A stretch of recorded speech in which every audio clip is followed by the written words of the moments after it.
اعوذ باللہ من الشیطان الرجیم بسم اللہ الرحمن الرحیم۔ آج ہم پڑھیں گے انشاءاللہ سورۃ القلم۔ سورۃ ملک ہماری ختم ہو گئی تھی اور 29ویں پارے میں اب سورۃ ملک کے بعد دوسرے نمبر پر آنے والی القلم سورت ہے۔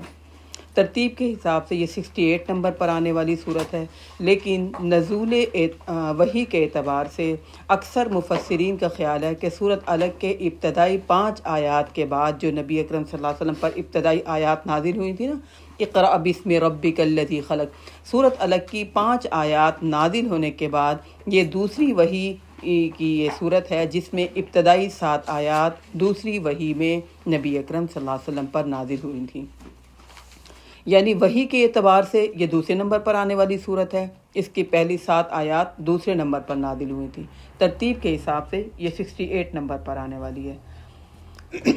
جو پہلی صورت تھی سورۃ القلم، اس میں ہم نے توحید کا تذکرہ پڑھا تھا، اللہ تعالیٰ کے ساتھ تعلق کا تذکرہ پڑھا تھا، اس کے بعد اللہ تعالیٰ کے ساتھ تعلق جوڑنے والی ذات نبی اکرم صلی اللہ علیہ وسلم کی ہے۔ تو اس صورت کے اندر ہمارا تعلق بالرسول، رسول اکرم صلی اللہ علیہ وسلم کے ساتھ تعلق مضبوط کرنے پر یہ صورت ہے۔ لازمی بات ہے کہ جب بھی انسان کوئی بھی حق بات کرے گا، معاشرے سے ہٹ کے بات کرے گا، لوگوں کی مرضی سے ہٹ کے بات کرے گا، حق بات کرے گا، تو لوگ اس کے مخالف تو ہوں گے۔ یہی حال نبی اکرم صلی اللہ علیہ وسلم کا ہوا۔ جب آپ نے وحی کی دعوت دی، آپ نے بتایا کہ فرشتہ وحی لے کر آیا ہے اور میں سب کو دعوت دیتا ہوں کہ ایک ہی اللہ خالق اور مالک ہے، اس کے علاوہ کوئی بادشاہ نہیں ہے۔ تو پھر نبی اکرم صلی اللہ علیہ وسلم کے کچھ لوگ مخالف ہو گئے، کچھ کی ہمدردیاں نبی اکرم صلی اللہ علیہ وسلم کے ساتھ تھیں، ہمدردیاں اس کے ساتھ تھیں، اس طرح کی تھیں کہ بیچارہ بیٹھے بٹھائے مجنوں ہو گیا، دیوانہ ہو گیا ہے، بہکی بہکی باتیں کرنا شروع ہو گیا۔ اچھا بھلا تو تھا، اتنا شریف انسان تھا، اتنا ایماندار تھا، سچ بولنے والا تھا، پتہ نہیں اس کو کیا ہو گیا۔ اور کچھ لوگ نبی اکرم صلی اللہ علیہ وسلم پر طنز، مذاق، استہزاء کرنا شروع ہو گئے اور آپ کو تنگ کرنا شروع ہو گئے۔ نبی اکرم صلی اللہ علیہ وسلم کے لیے یہ بات بہت تکلیف دہ تھی، یہ بات کہ لوگ آپ کو تنگ کریں، مذاق اڑائیں، آپ کے الٹے پلٹے نام رکھ دیں، آپ کے لیے یہ بات، کسی کے لیے بھی یہ بات بہت تکلیف دہ ہوتی ہے۔ اور نبی اکرم صلی اللہ علیہ وسلم کا معاشرے میں پہلے ایسا رویہ تھا کہ لوگ آپ کی بات کو، وہ حلف الفضول والا واقعہ ہے نا کہ وہ کون پہلے آئے گا وہ پتھر لگائے گا، آپ کو صادق، آپ کو امین، آپ کو خیال رکھنے والا، غریبوں، یتیموں، مسکینوں کا، اس طرح کا آپ کو معاشرے میں ایک مقام حاصل تھا۔ لیکن اس دعوت کے بعد، دین کی دعوت دینے کے بعد، توحید کی دعوت دینے کے بعد بہت سے لوگ مخالف ہو گئے۔ تو نبی اکرم صلی اللہ علیہ وسلم کے لیے یہ بات بہت تکلیف دہ تھی کہ جو میں لوگوں کی آنکھوں کا تارا تھا، اب لوگ میرے دشمن بن گئے اور اپنے دشمن بن گئے۔ تو اس صورتحال میں تو نبی اکرم صلی اللہ علیہ وسلم کا دل دکھتا تھا۔ اس صورت کے اندر نبی اکرم صلی اللہ علیہ وسلم کو تسلیاں دی گئی ہیں اور آپ کو کفار کے اعتراضات کا جواب دیا گیا، جو انہوں نے اعتراض کرنے شروع کیے، مجنوں، دیوانہ، بہکی بہکی باتیں کرتا ہے، عجیب ہو گیا، اس کو کیا ہو گیا، اچھا بھلا تھا، ان سب باتوں کا جواب دیا گیا اس صورت کے اندر۔ تو دیکھتے ہیں اس صورت کو، اس صورت کے اچھا یہ جو صورت ہے، اس صورت کا آغاز حروف مقطعات نون سے شروع ہو رہا ہے، ٹھیک ہے۔ قرآن مجید کے اندر 3 صورتیں ایسی ہیں جن کے اندر حروف مقطعات صرف ایک لفظ ہیں، وہ 3 صورتیں ہیں، صاد، قاف اور نون۔ باقی اس کے علاوہ آپ دیکھیں الف لام را، الف لام میم، ٹھیک ہے، الف لام میم صاد، یاسین، اس طرح کے جو ہے نا 2 یا 3 لفظ ہوتے ہیں حروف مقطعات میں سے۔ یہ 3 صورتیں قرآن مجید میں ایسی ہیں کہ جن کے جو ہے نا نام ایک ہی ہیں۔ تو ان 3 صورتوں میں یہ آخری صورت ہے جس میں نون ایک ہی لفظ آ رہا ہے حروف مقطعات میں سے۔ صاد اور قاف وہ پہلے آتا ہے، ایک 23ویں پارے میں آتا ہے اور ایک 26ویں پارے میں آتی ہے صورت۔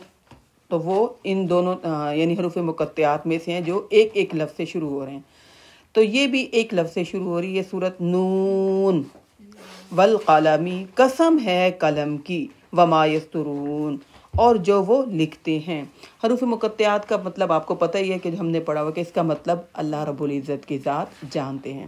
ویسے مفسرین تفسیر کرتے ہیں کہ نون عربی میں مچھلی کو کہتے ہیں، ٹھیک ہے، کیونکہ قرآن مجید میں آتا ہے وزن نون، مچھلی والا، نون والا، تو وہ کہتے ہیں عربی میں نون لفظ جو ہے مچھلی کو کہتے ہیں، ویسے وہ نون واو نون ہو تو اس کو کہتے ہیں، یہ تو ایک ہی لفظ ہے۔ مفسرین کی یہ تفسیر ہے کہ اس نون سے مراد مچھلی بھی ہو سکتی ہے، کیونکہ اس سورت کے اینڈ میں حضرت یونس کا تذکرہ آتا ہے، تو اس میں بھی مچھلی کا تذکرہ ہے، لہذا اس سورت کا آغاز بھی نون سے شروع ہو رہا ہے۔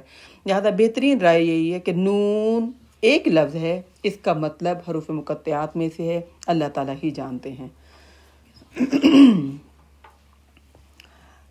پہلے میں نے آپ کو بتایا کہ پہلی وحی جو تھی وہ سورت علق کا کچھ حصہ تھا، وہ پہلی وحی تھی۔ اب یہ دوسری وحی ہے جس میں 7 آیات اللہ تعالیٰ نے اتاری۔ اس وحی کے اندر سب سے پہلے ہی اللہ تعالیٰ نے کہا تھا اقرا، آپ پڑھیے، ٹھیک ہے۔ اب کیسے بندہ پڑھ سکتا ہے جب تک قلم نہ ہو، جب تک کوئی پڑھائے نہیں، جب تک کچھ بتائے نہیں، جب تک کچھ لکھے نہیں، کیسے یاد دہانی ہوگی؟ تو لہذا اس سورت کا پہلی وحی کے ساتھ ربط بھی ہے کہ اس میں پڑھنے کو کہا گیا۔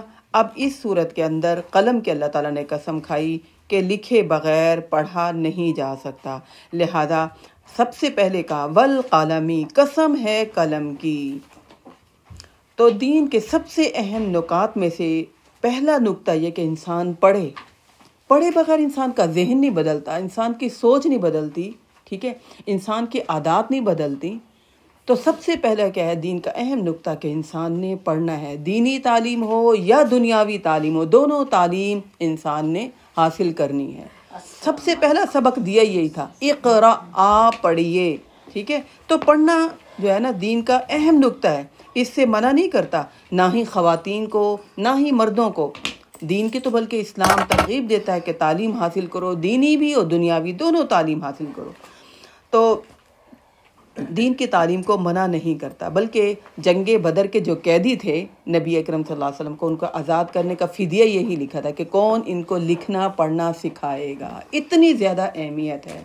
یہ ایسے لوگوں نے بات پھیلائی ہے کہ دین میں منع ہے، عورتوں کو نہیں پڑھنا چاہیے، لڑکیوں کو نہیں پڑھنا چاہیے۔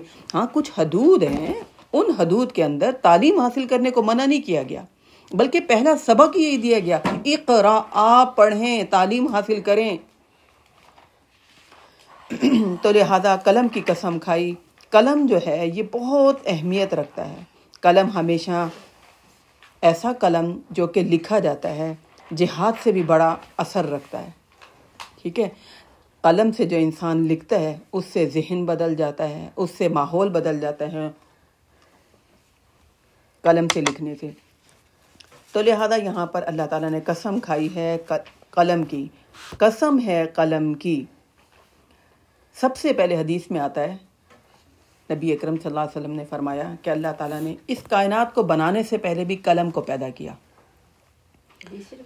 جی حدیث میں آتا ہے نبی اکرم صلی اللہ علیہ وسلم نے فرمایا سب سے پہلے اللہ تعالیٰ نے قلم کو پیدا کیا اور اس سے کہا کہ لکھ تمام کی تمام تقدیر جو کائنات میں ہونا ہے قیامت تک، اور قلم نے لکھ دیا، ٹھیک ہے نا۔ اللہ تعالیٰ جس میں جو تاثیر پیدا کرنا چاہیں اللہ تعالیٰ پیدا کر سکتے ہیں۔ اللہ تعالیٰ عالم الغیب ہیں، اللہ تعالیٰ نے اس لیے تمام تقدیر لکھوا دی تاکہ کسی کا دل نہ دکھے، کوئی یہ نہ کہے کہ بھائی کسی کو کیا پتا، اللہ تعالیٰ کو کیا پتا، میں زیادہ سمجھدار، مجھے زیادہ پتا۔ اللہ رب العزت کی ذات تمام کے تمام علوم کو پہلے سے جانتے ہیں، کیونکہ اللہ کا علم ہے ہی بہت بڑا۔ تو تقدیر لکھ دی، تقدیر کو بدلنے کے لیے ہمیں بتا دیا دعا تقدیر کو بدل سکتی ہے، صدقہ تقدیر کو بدل سکتا ہے، لیکن تقدیر آسمان زمین آدم حوا انسان کو بنانے سے پہلے، تمام مخلوقات کو بنانے سے پہلے اللہ نے قلم سے کہا لکھو تمام تقدیر، اس نے لکھ دی رہتی دنیا تک کی۔ یہ اللہ کا علم ہے، بادشاہ ہے۔ سب سے پہلی سورت ہم نے پڑھی الملک، بادشاہ، تمام بادشاہوں سے بڑا بادشاہ، اس کا تعارف ہم نے پڑھا۔ اب اس میں ہم پڑھ رہے ہیں کہ دیکھیں اللہ نے انسان کے لیے کیا کیا انتظامات کیے، قلم کو پیدا کیا۔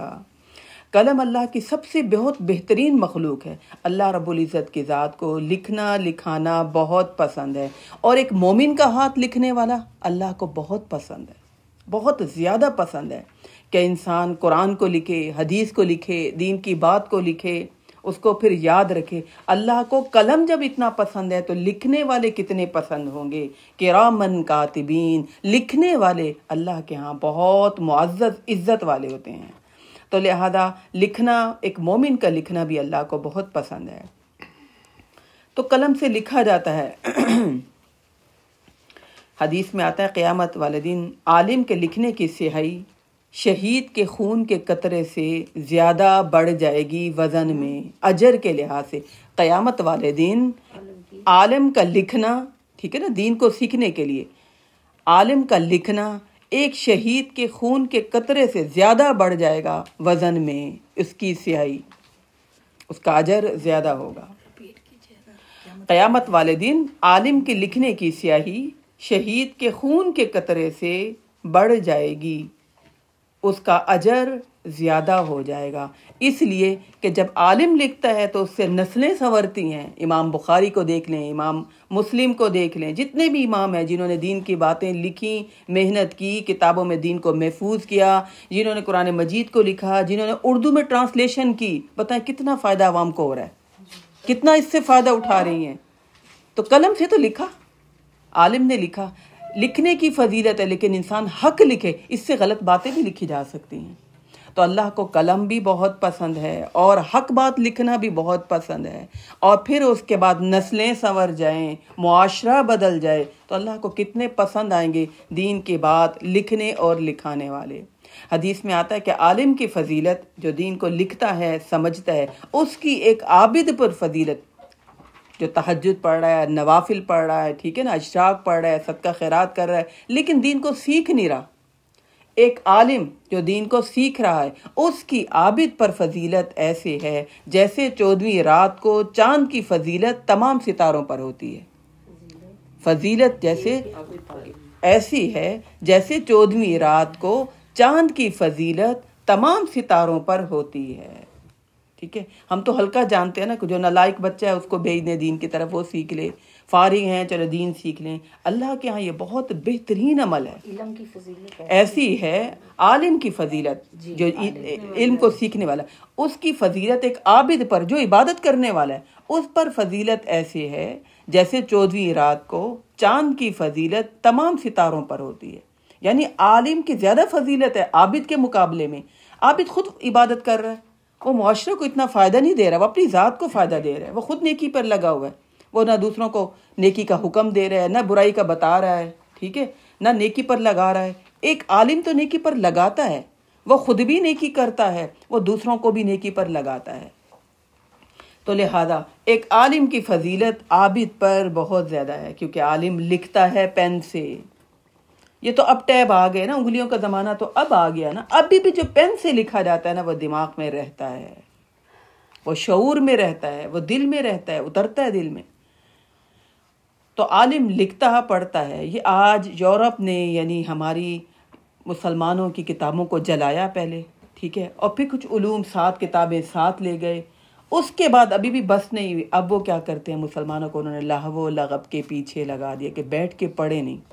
آج ماؤں کو بڑی فکر ہوتی ہے، پیپر ہونے والے ہیں، بچے پڑھ نہیں رہے ہے نا، اس میں ٹائم اتنا ویسٹ کر دیتے ہیں۔ تو ان کی پالیسی ہے کہ مسلمان تو علم سے آگے بڑھ جاتا ہے، مسلمان تو لکھنے لکھانے سے آگے بڑھ جاتا ہے، یہ تو جہاد سے بھی زیادہ بڑا کام کر لیتا ہے۔ لوگوں کو ذہن تبدیل ہو جاتے ہیں، لوگوں کے رویے تبدیل ہو جاتے ہیں، لوگوں کے عمل تبدیل ہو جاتے ہیں، لوگ برائیاں چھوڑ دیتے ہیں، اور پھر اس کے بعد کتابوں میں محفوظ علم اگلی نسلوں تک جاتا ہے۔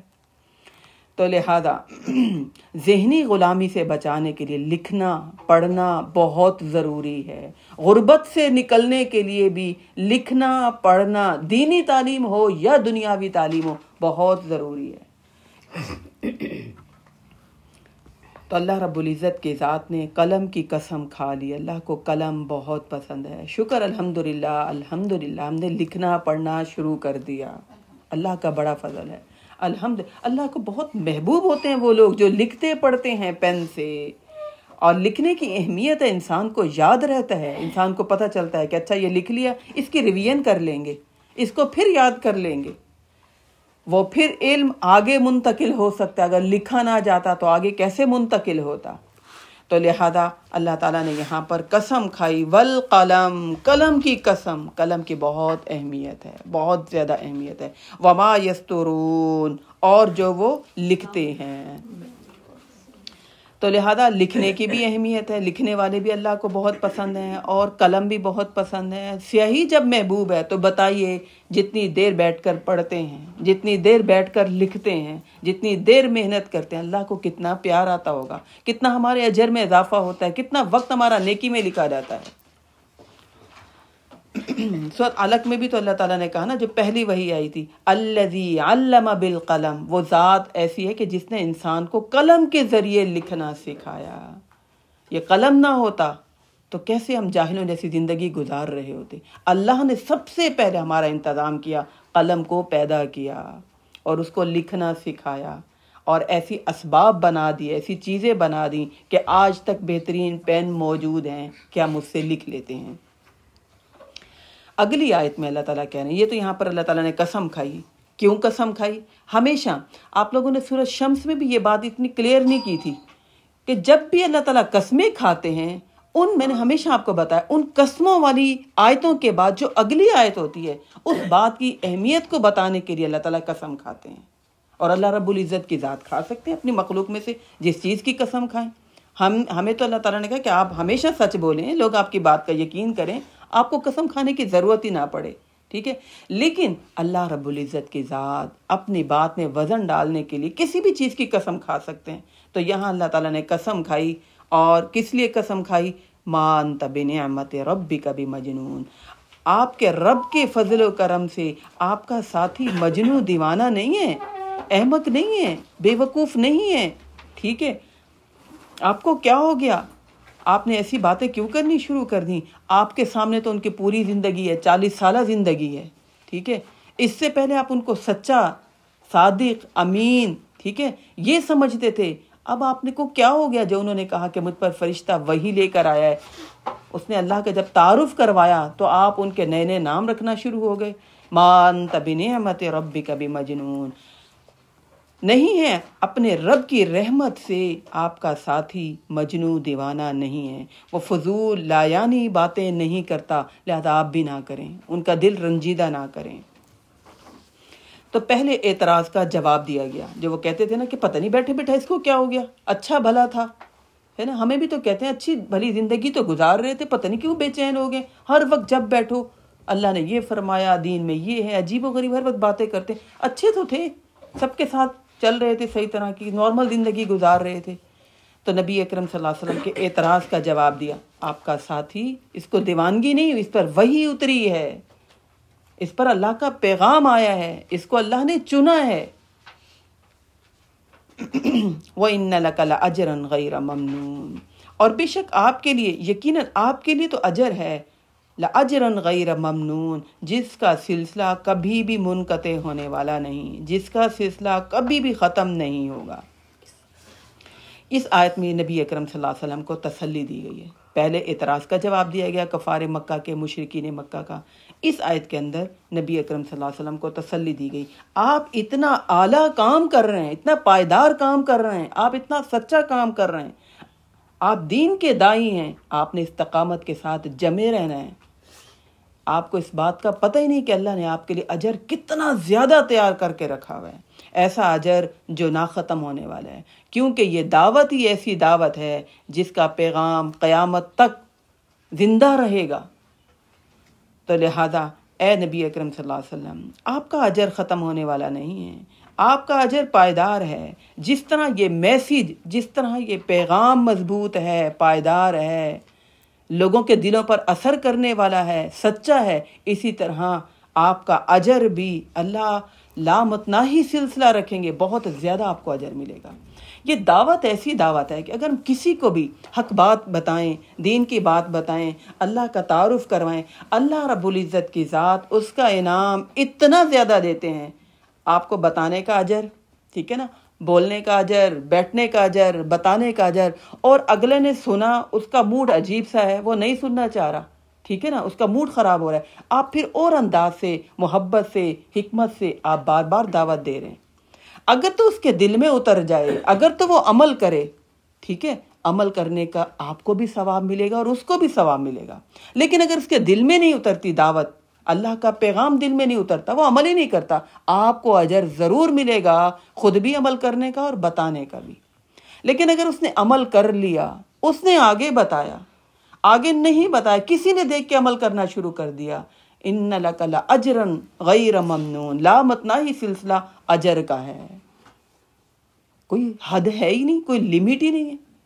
جنہوں نے دین کی خاطر قربانیاں دیں، صحابہ کرام نے، نبی اکرم صلی اللہ علیہ وسلم نے، اماموں نے، ٹھیک ہے، تابعین، تبع تابعین، آج تک جتنے لوگ دین کی خاطر قربانیاں دے رہے ہیں، ان کے لیے، سب کے لیے اللہ تعالیٰ خوشخبری دے رہے ہیں، وَإِنَّ لَكَ لَأَجْرًا غَيْرَ مَمْنُونٍ۔ ہوتا ہے نا بعض دفعہ ہم کہتے ہیں اس کو میں نے بات کہی، اس نے عجیب سا منہ بنایا، اس نے مجھے برا بنا دیا، اس نے مجھ پر اتنے الزام لگا دیے، اس نے مجھے میری اتنی برائیاں بتا دیں، میرا دل دکھا، مجھے سب کے سامنے شرمندہ کر دیا، اب تو میں کبھی نہیں کہوں گی بات، اب تو میں کبھی نہیں بات کروں گی۔ نہیں، آپ کا دل دکھ رہا ہے، اس سے زیادہ نبی اکرم صلی اللہ علیہ وسلم پر اعتراض ہوئے ہیں، آپ پر باتیں، آپ پر الزام لگائے گئے۔ نبی اکرم صلی اللہ علیہ وسلم نے تمام لوگوں کو، جو دین کی دعوت دے گا، استقامت کے ساتھ جمع رہے گا، خود بھی عمل کرے گا اور دوسروں کو بھی اس راستے میں ساتھ لے کر چلے گا، وَإِنَّ لَكَ لَأَجْرًا غَيْرَ مَمْنُونٍ، محنت بہت زیادہ ہے، کام مشکل ہے، اجر اتنا زیادہ ہے کہ اس کی کوئی حد ہی نہیں ہے،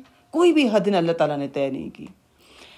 تو نبی اکرم صلی اللہ علیہ وسلم کو تسلی دی، اور پھر اس کے بعد اگلی آیت میں کہا، نبی اکرم صلی اللہ علیہ وسلم کو تسلی دیتے ہوئے مشرکین کو جھنجھوڑا، وَإِنَّكَ لَعَلَىٰ خُلُقٍ عَظِيمٍ، اے نبی اکرم صلی اللہ علیہ وسلم آپ تو واقعی بلند اخلاق والے ہیں، آپ بلند اخلاق کے مرتبے پر فائز ہیں۔ مشرکین کو جھنجھوڑا، ان کو بتایا کہ دیکھو تمہاری جلی کاٹے باتیں سن کر بھی نبی اکرم صلی اللہ علیہ وسلم کے ذریعے بتایا جا رہا ہے، وَإِنَّكَ لَعَلَىٰ خُلُقٍ عَظِيمٍ، آپ تو بے شک بہترین اخلاق کے مرتبے پر فائز ہیں، آپ کا تو اخلاق بہت بلند ہے، آپ کردار کے لحاظ سے، آپ اخلاق کے لحاظ سے، آپ تو معراج نبوت اور رسالت کے اعلیٰ مقام پر فائز ہیں، اللہ تعالیٰ نے آپ کی حفاظت کی ذمہ داری لی ہوئی ہے۔ تو یہاں پر نبی اکرم صلی اللہ علیہ وسلم کے اخلاق کے بارے میں یہ کہا جا رہا ہے، اور ان سے کہا جا رہا ہے کہ دیکھو تمہاری جلی کاٹی باتیں سن کر بھی نبی اکرم صلی اللہ علیہ وسلم تمہارے خیر خواہ ہیں، پھر بھی تمہیں دعوت دے رہے ہیں، پھر بھی تمہیں بلا رہے ہیں، پھر بھی تمہارے بارے میں فکر کر رہے ہیں کہ انہیں جہنم کے آگ سے میں بچا لوں، تو تمہاری جلی کٹی باتوں کی یہ پرواہ نہیں کر رہے۔ تو لہذا اخلاق کا بہترین ہونا یہ اسلام کے تمام اعمال میں سے بہت بہترین عمل ہے۔ حضرت عائشہ سے کسی نے پوچھا کہ نبی اکرم صلی اللہ علیہ وسلم کا اخلاق کیسا تھا؟ عائشہ کہنے لگی تم نے قرآن نہیں پڑھا؟ کان خلقہ القرآن، پورا کا پورا قرآن جو ہے نبی اکرم صلی اللہ علیہ وسلم کا اخلاق ہے، ٹھیک ہے۔ تو اخلاق میں سے، اعمال میں سے سب سے بہترین عمل وزن کے لحاظ سے قیامت والے دن حسن اخلاق ہوگا، وزن کے لحاظ سے تمام اعمال میں قیامت والے دن حسن اخلاق سب سے زیادہ وزنی ہوگا، ٹھیک ہے۔ تو اخلاق ویسے ہم سمجھتے ہیں کہ کیا اخلاق ہے، کسی کو مسکرا کے دیکھ لینا، ٹھیک ہے نا، دل میں کچھ ہو منہ پر ہنس کے دیکھ لینا، مسکرا کے بات کر دینا، کیا یہی اخلاق ہے؟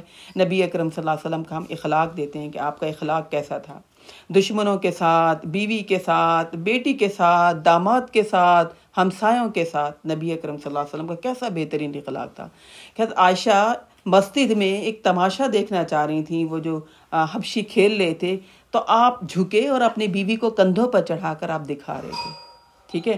حضرت عائشہ کی سہیلیاں جب نبی اکرم صلی اللہ علیہ وسلم آئے تو وہ ادھر ادھر چھپ گئیں، آپ نے کہا عائشہ کی سہیلیاں کہاں ہیں، بلاؤ ان کو، عائشہ کا دل بہلائے، عائشہ کے ساتھ کھیلے۔ یہ ہے نبی اکرم صلی اللہ علیہ وسلم کا اپنی بیوی کے ساتھ اخلاق۔ بیٹی کے ساتھ اخلاق دیکھیے، بیٹی آتی ہے تو چادر بچھاتے ہیں، ٹھیک ہے، اور کہتے ہیں کہ جس نے میری بیٹی کو تکلیف دی گویا اس نے مجھے تکلیف دی، بیٹی کو بوجھ نہیں سمجھا۔ اور داماد کا معاملہ دیکھیں، جب حضرت علی کی اور حضرت فاطمہ کی آپس میں لڑائی ہو گئی، نبی اکرم صلی اللہ علیہ وسلم کو اس بات کا پتہ چلا تو فاطمہ کے پاس ہے، فاطمہ علی کہاں ہیں؟ تو کہنے لگی مجھے نہیں پتا، باہر نکلے، پوچھا علی کہاں ہیں؟ بتایا وہ تو مسجد میں لیٹے ہوئے ہیں۔ وہاں پر گئے تو دیکھا حضرت علی زمین پر لیٹے ہوئے ہیں اور مٹی لگی ہوئی ہے، کہہ رہے ہیں ابو تراب، ابو تراب کیا ہو گیا، اٹھو تو صحیح، سر پہ ہاتھ پھیر رہے ہیں۔ یہ داماد کے ساتھ اخلاق ہے نبی اکرم صلی اللہ علیہ وسلم کا۔ ہمسایوں کے ساتھ اخلاق دیکھیں، ابو لہب کتنا جانی دشمن تھا، لیکن آپ نے کبھی بدلہ نہیں لیا کہ تم میرے گھر کے آگے کانٹے کیوں بچھا دیتے ہو۔ وہ بیوی بھی اور میاں بھی دونوں نبی اکرم صلی اللہ علیہ وسلم کی مخالفت میں لگے ہوئے ہیں۔ ملازم کے ساتھ دیکھیے نبی اکرم صلی اللہ علیہ وسلم کا، حضرت انس کے بارے میں آتا ہے، حضرت انس جو ہیں نبی اکرم صلی اللہ علیہ وسلم کے پاس ان کی والدہ چھوڑ کر گئیں، 10 سال خدمت کی. وہ کہتے ہیں کہ اللہ کے رسول نے کبھی مجھے اف نہیں کیا، کبھی نہیں کہا کہ یہ انس، حضرت انس کبھی نہیں یہ کہا کہ انس یہ کام کیوں کیا. ٹھیک ہے، حضرت انس کو ہاں یہ کام کیوں کیا اور کتنی دیر تک کیا اور کب کرو گے، کبھی نہیں کہا. حضرت انس کہتے ہیں یہ نبی اکرم صلی اللہ علیہ وسلم کا اخلاق تھا ایک ملازم کے ساتھ. اور وہ تو آپ نے واقعہ سنا ہی ہوگا نا کہ وہ جو بڑھیا نبی اکرم صلی اللہ علیہ وسلم پر کوڑا پھینکا کرتی تھی، جب وہ بیمار ہوئی تو تیمارداری کے لیے چلے گئے. ایک اور بڑھیا تھی، نبی اکرم صلی اللہ علیہ وسلم گزر رہے تھے تو وہ دیکھا بڑھیا سامان اٹھائے سر پر رکھ کے جا رہی ہے، کہا مجھے دے دے میں آپ کا سامان پہنچاتی ہوں. جب سامان لے کر جا رہے تھے تو پوچھا آپ یہ شہر کیوں چھوڑ کر جا رہی؟ کہ ایک جادوگر آ گیا، عجیب عجیب باتیں کرتا ہے، میں نے سوچا کہ میری کانوں میں اس سے پہلے باتیں پڑے میں یہ شہر ہی چھوڑ جاتی ہوں. نبی اکرم صلی اللہ علیہ وسلم نے اس کا جہاں تک سامان پہنچانا تھا پہنچایا، اور جب سامان رکھ کے واپس جانے لگے تو بڑھیا کہنے لگی تم بتاؤ تو صحیح تم کون ہو؟ تو کہنے میں وہی جادوگر ہوں. یہ تھا اخلاق. ثمامہ بن اسال جو کہ سردار تھا، جب وہ قید ہو کر نبی اکرم صلی اللہ علیہ وسلم کے پاس آ گیا، آپ اپنے گھر سے دودھ دو کر بھجوا رہے ہیں اس کے لیے، ایک قیدی کے لیے، ٹھیک ہے، کھانا بھجوا رہے ہیں اور صحابہ کرام سے کہہ رہے ہیں اس کا خیال رکھو. اور وہ ثمامہ بن اسال وہ قیدی کہتا ہے جب نبی اکرم صلی اللہ علیہ وسلم اس سے پوچھتے کہ ثمامہ تمہارا کیا حال ہے، وہ کہنے لگا کہ تمہاری آواز میرے نزدیک سب سے بری تھی، تمہارا نام میرے نزدیک سب سے برا ہے، تمہارا پیغام میرے نزدیک سب سے برا ہے، تمہارا شہر میرے نزدیک سب سے برا ہے. ہاں اتنا تکبر تھا، تکبر اتنا زیادہ. تو نبی اکرم صلی اللہ علیہ وسلم اس کے کھانے کا، اس کے پہننے کا، اس کے آرام کا سب انتظام کر رہے ہیں. کچھ دنوں کے بعد آپ نے کہہ دیا اس کو چھوڑ دو. جب چھوڑ دیا، اس کو سردار تھا تو جانے لگا، جا کر پھر غسل کر کے پھر واپس آیا تو نبی اکرم صلی اللہ علیہ وسلم نے کہا ثمامہ ہم نے تو تمہیں چھوڑ دیا، اب تم کیوں واپس آ رہے ہو؟ اس نے کہا جو آواز مجھے سب سے بری لگتی تھی آج مجھے وہ آواز سب سے پیاری لگتی ہے، وہ شہر جو مجھے سب سے برا لگتا تھا آج وہ شہر مجھے سب سے پیارا ہے، وہ پیغام جو سب سے مجھے برا لگتا تھا تم لوگوں کے رویوں کی وجہ سے، آپ کے اخلاق کی وجہ سے مجھے وہ پیغام آج سب سے پیارا لگ رہا ہے. یہ تھا آپ کا اخلاق. ٹھیک ہے، تو ہمسایوں کے ساتھ وہ اسلام اس نے قبول کر لیا تھا. ٹھیک ہے نا، بیوی کے ساتھ ریس لگا رہے ہیں، ہے نا، یہ آپ کا اخلاق تھا. ہمسایوں کا خلاف، ہمسایوں کا بہترین سلوک کر رہے ہیں، درگزر کر رہے ہیں، معاف کر رہے ہیں، کبھی بھی مانگنے والے کو خالی ہاتھ نہیں بھیجتے تھے، ہر ایک تک حق بات پہنچانے کی فکر کرتے تھے. تو یہ ہے نبی اکرم صلی اللہ علیہ وسلم کا اخلاق. دوسرے کے لیے سہولت، دوسرے کے لیے آسانی کا انتظام کرنا، قربانی دے دینا، ذاتی قربانی دینا. ٹھیک ہے، اور پھر سب سے بڑی بات نبی اکرم صلی اللہ علیہ وسلم کا اخلاق یہ تھا کہ آپ کبھی ذاتی انتقام نہیں لیتے تھے. جنگیں کی وہ دین کے خاطر کی، ذاتی انتقام کبھی نہیں لیا، ذاتی بغض کبھی نہیں رکھا. ٹھیک ہے، اللہ کا نام بلند کرنے کے لیے نبی اکرم صلی اللہ علیہ وسلم نے جہاد کیا. تب بھی جنگ بدر کے موقع پر دیکھیں آپ ساری رات کھڑے ہو کر دعائیں مانگ رہے ہیں کہ اللہ ان کو ہدایت دے دیں. آج تیرا نام لینے والا اگر زمین پر کوئی نہ ہوا تو پھر کون لے گا آپ کا نام؟ تو یہ تھا نبی اکرم صلی اللہ علیہ وسلم کا اخلاق. ظلم زیادتی سے بچتے تھے. اے نبی اکرم صلی اللہ علیہ وسلم وَإِنَّكَ لَعَلَىٰ خُلُقٍ عَظِيمٍ، آپ بہترین اخلاق والے ہیں. نبی اکرم صلی اللہ علیہ وسلم نے فرمایا تم میں سے بہترین وہ ہے جو اچھے اخلاق والا ہو. اور آپ نے فرمایا خیرکم خیرکم لأہلہ وأنا خیر لأہلہ، تم میں سے بہترین وہ ہے اچھے اخلاق والا جو اپنے اہل والوں کے ساتھ اچھے اخلاق والا ہو. باہر والوں کے ساتھ تو ہم ہوتے ہیں اچھے اخلاق والے، تھوڑی دیر کسی سے ملتے ہیں ہم اچھے اخلاق والے ہوتے ہیں. اپنے اہل والوں کے ساتھ جہاں امتحان ہوتا ہے انہوں نے ہماری مرضی کے خلاف بات بھی کرنی ہے، کچھ نہ کچھ کسی بات پر ہم نے قربانی بھی دینی ہے.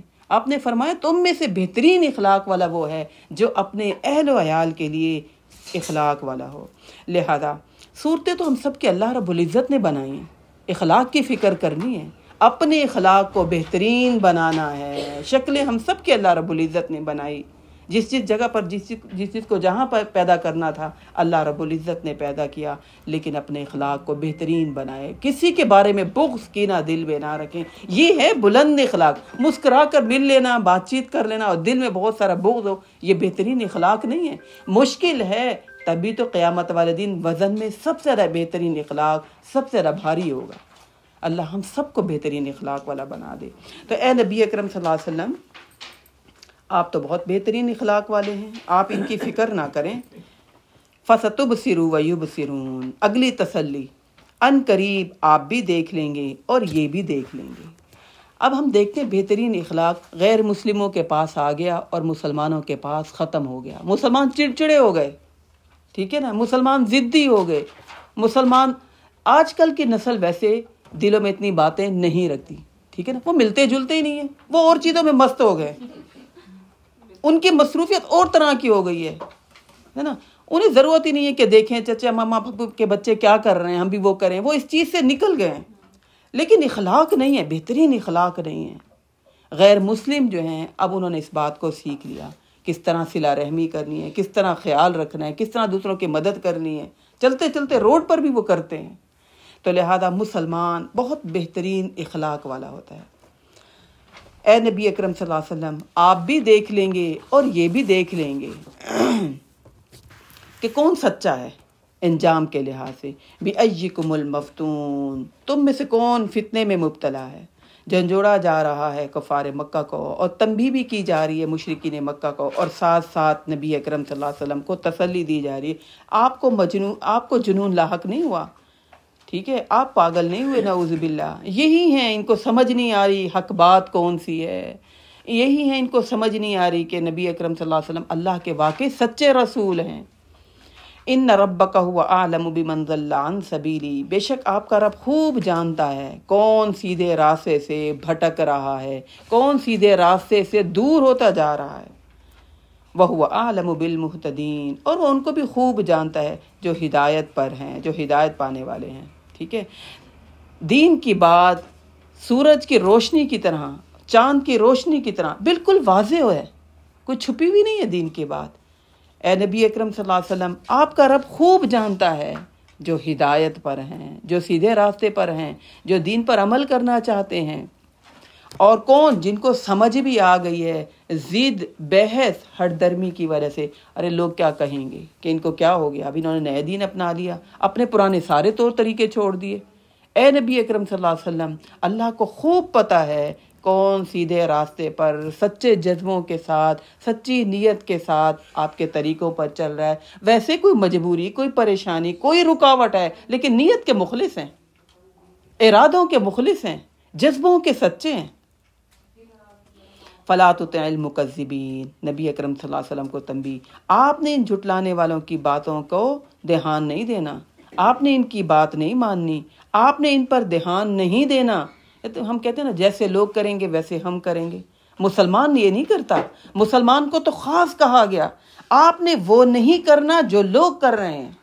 فَلَا تُطِعِ الْمُكَذِّبِينَ، وہ تو دین کے خیر خواہی نہیں ہیں، وہ دین کے ساتھ مخلص ہی نہیں ہیں، وہ جنت لینا ہی نہیں چاہتے، وہ جہنم سے بچنا ہی نہیں چاہتے، انہوں نے اللہ سے سچی دوستی کی ہی نہیں، انہوں نے اللہ کے ہاتھ اپنے آپ کو بیچا ہی نہیں۔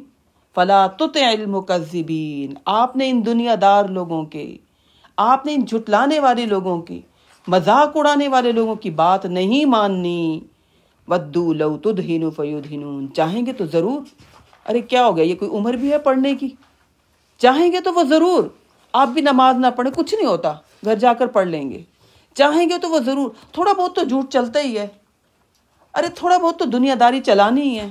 وَدُّوا لَوْ تُدْهِنُ فَيُدْهِنُونَ، وہ چاہیں گے کہ آپ دین سے پیچھے ہٹ جائیں، وہ چاہیں گے کہ آپ دین کے سچے مخلص نہ بنیں، وہ چاہیں گے کہ آپ بھی دنیا دار بن جائیں، تھوڑا دین لے کر چلیں، تھوڑی دنیا لے کر چلیں۔ وَدُّوا لَوْ تُدْهِنُ فَيُدْهِنُونَ، وہ چاہتے ہیں کہ آپ ذرا ڈھیلے ہو جائیں، آپ ذرا نرم ہو جائیں، آپ پھسل جائیں۔ کہتے ہیں نا دین میں بڑی سختی ہے، اتنی سختی نہیں ہے، اصول و ضوابط تو ہیں، وہ پکے ہیں، یہی بتانے کے لیے تو نبی اکرم صلی اللہ علیہ وسلم آئے ہیں۔ اے نبی اکرم صلی اللہ علیہ وسلم، اے تمام مسلمانوں، آپ نے نرم نہیں ہونا یہود و نصارہ کے کلچر کے آگے، ان کی تہذیب کے آگے، ٹھیک ہے نا، آپ نے ذہنی طور پر ان کا غلام نہیں بننا۔ وہ تو چاہتے ہیں مسلمان نرم ہو جائیں، وہ تو چاہتے ہیں مسلمان پھسل جائیں۔ وَدُّوا لَوْ تُدْهِنُ فَيُدْهِنُونَ، لہذا آپ نے اپنے دین کو نہیں بدلنا، آپ نے اپنے اصول کو نہیں بدلنا. وَلَا تُطِعْ كُلَّ حَلَّافٍ مَّهِينٍ، اور نہ آپ کہنا مانیے ایسے کسی شخص کا، حلافن جو بہت قسمیں کھانے والا، اور مہین اور جو کہ بہت ہی جھوٹا ہو، جو کہ بہت ہی انتہائی گھٹیا قسم کا انسان ہو. آپ نے اس کی بات نہیں ماننی. اب ان کفار مکہ نے نبی اکرم صلی اللہ علیہ وسلم پر جو اعتراض کیے، جو الزام لگائے، جو باتیں کسیں، اللہ تعالیٰ ان سے کہہ رہے ہیں کفار مکہ کو، اپنے آپ کو تو دیکھو، اپنے معاشرے کو دیکھو، اپنے قریبی لوگوں کو دیکھو، ٹھیک ہے نا، اپنے اندر دیکھو تمہارے میں کیسے مزاج والے، کیسے اخلاق والے لوگ ہیں. ٹھیک ہے، یہ اللہ تعالیٰ نے نام یہاں پر کسی کا نہیں لیا، کیونکہ وہ سرداروں کا دور تھا، ہر ایک کے اندر تکبر تھا، ہر ایک جو اپنے آپ کو بڑا سمجھتا تھا نبی اکرم صلی اللہ علیہ وسلم سے دشمنی لیتا تھا. لیکن مفسرین کی رائے یہ ہے کہ وہ سردار ولید بن مغیرہ، اس کے بارے میں یہ آیات نازل ہوئی. وہ اپنے آپ کو بہت بڑا سمجھتا تھا، ٹھیک ہے، چودھری سمجھتا تھا، اور بہت زیادہ قسمیں کھاتا تھا، اور بہت جھوٹا انسان تھا، بہت روب دبدبے والا تھا، بہت زیادہ مالدار تھا. ولید بن مغیرہ، یہ وہ جو ایک آیت ہے لمزہ، ہاں میں بتاتی ہوں آپ کو. جی، ولید بن مغیرہ. تو یہ جو آیا نا ہمزہ، اگلی آیت میں آ رہا ہے نا، تو یہ ہمزہ اسی سے ہے جو آپ لوگوں نے پڑھا ہے، ہمزہ بن لمزہ. وہ آپ نے اس میں بھی بتایا تھا کہ ان کے لیے یہ نازل ہوئی تھی. اس میں نے بتایا تھا ولید بن مغیرہ. ہاں جی، یہ دیکھیے ولید بن مغیرہ یہ نام ہے.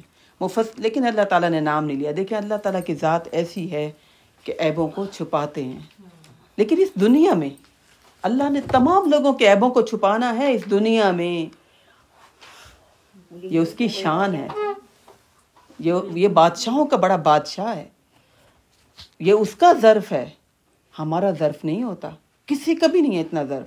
ہمیں تو کسی کی ایک برائی کا پتہ چل جائے ہم دوسروں کو بتاتے ہیں. تو اللہ رب العزت کی ذات نے نام نہیں لیا. لیکن مفسرین کے رائے یہ ہے کہ کفار مکہ کے اندر یہی آدمی تھا جس کے اندر یہ باتیں تھیں کہ بہت ذرا قسمیں کھاتا تھا، بہت گھٹیا انسان تھا، بہت نبی اکرم صلی اللہ علیہ وسلم کا مذاق اڑایا کرتا تھا، بہت طنز و طعنے کرتا تھا. حماز مشاء بنمیم، وہی یہ حماز اسی سے ہی ہے جو ویل لکل ہمزۃ لمزہ، اسی کا یہ لفظ ہے حماز. ٹھیک ہے، یعنی پوشیدہ طریقوں سے تانے دینا، چھپ کے، پیٹھ پیچھے. مشائن، چغلیاں کھانا، بھاگ دوڑ کرتے ہوئے سب کے سامنے چغلیاں کرنا.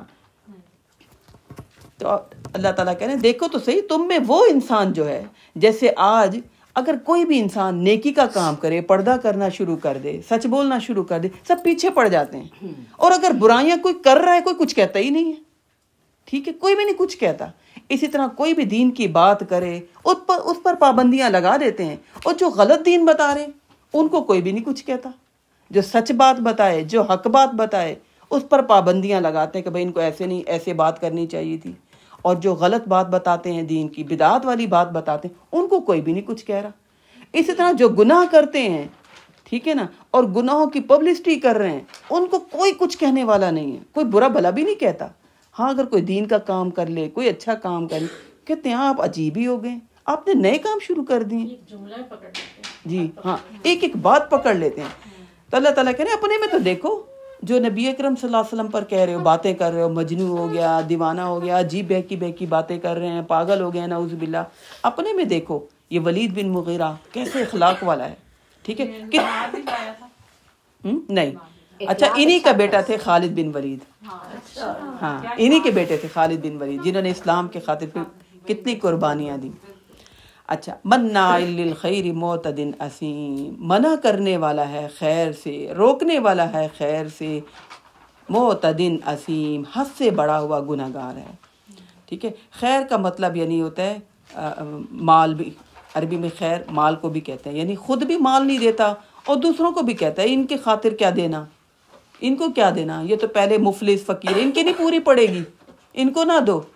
ٹھیک ہے، خیر سے خود بھی رکنے والا اور دوسروں کو بھی روکنے والا، نہ خود خرچ کرنے والا اور نہ دوسروں کو خرچ کرنے کی ترغیب دینے والا. حد سے بڑا ہوا گناہگار، کوئی حد ہی نہیں ہے گناہ کی.